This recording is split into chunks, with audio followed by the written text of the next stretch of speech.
ওই চেয়ে দেখুন বাংলার ভাগ্যাকাশে আজ দুর্যোগের ঘনঘটা, তার শ্যামল প্রান্তরে আজ রক্তের আলপনা। জাতির সৌভাগ্য সূর্য আজ অস্তাচলগামী, শুধু সুপ্ত সন্তান শিওরে বসে রুদ্যমনা জননী নিশাবসনের অপেক্ষায় প্রহর গণরায় রত। কে তাকে আশা দেবে, কে তাকে ভরসা দিবে, কে শোনাবে আশার বাণী?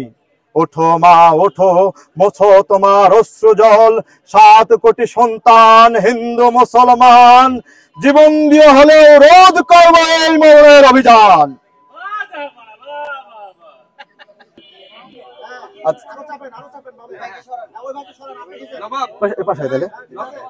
আপনি সামনে তাকিয়ে বলবেন যে আপনি কেন এই রূপে আসলে প্রচারণা এসেছেন রাবিতে, আপনার কি ধরনের ইস্তেহার আছে? আচ্ছা, প্রথমে যে প্রশ্ন আসছে যে আমি কেন এই বেশি আসছি আর কি, তো আপনারা পুরো বিশ্ববাসী জানে যে নবাব সিরাজউদ্দৌলা ছিল আমাদের উপমহাদেশের, আমাদের অবিভক্ত বাংলার শেষ স্বাধীন নবাব। তিনি যখন পলাশীর প্রান্তরে পরাজিত এবং নিহত হন, তারপর থেকে বাংলাদেশের স্বাধীনতা আমাদের হাতছাড়া হয়ে যায়। আমরা পরাধীন জাতি হিসাবে প্রায় 200 বছর ইংরেজ ব্রিটিশ বেনিয়াদের রাজত্বের মধ্যে ছিলাম। তো তখন আমাদের উপর যে জুলুম, অত্যাচার, নির্যাতন, সেই ইতিহাস সবার কাছে জানা, এটা নতুন করে আসলে বলার কিছু নেই। তো আমি এখানে শুধু নির্বাচনী প্রচারণার দৃষ্টি আকর্ষণের জন্য আসছি এমন না, ব্যাপারটা হলো আমি একটা প্রতিবাদের জায়গা থেকে আসছি।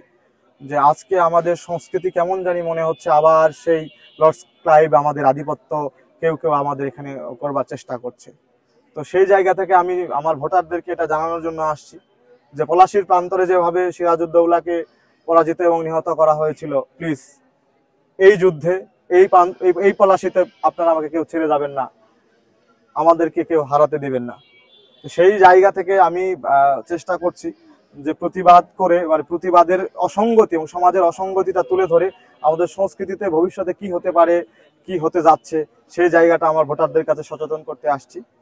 আমি আশা রাখি আমার শিক্ষার্থী বন্ধু, ছোট ভাই, বড় ভাই, আমার সিনিয়র জুনিয়র যারা আছে, তারা আর নতুন কোনো পলাশীর বিপর্যয় হতে দেবে না রাজশাহী বিশ্ববিদ্যালয়ে।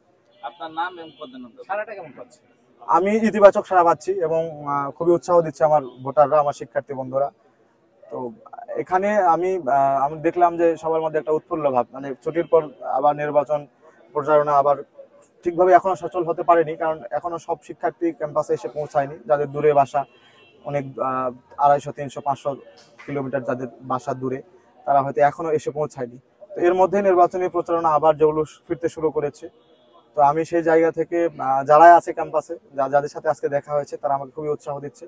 আমি উৎসাহ এবং উদ্দীপনার মধ্যে দিয়ে আজকে মোটামুটি একটা ভালো সাড়া পাচ্ছি আর কি। আপনার নাম? আচ্ছা, আমি আব্দুল্লাহ আল কাফি, আমি সংস্কৃতি বিষয়ক সম্পাদক পদপ্রার্থী। আমি ঐক্যবদ্ধ নতুন প্রজন্ম প্যানেল থেকে, আমার ব্যালট নাম্বার 2।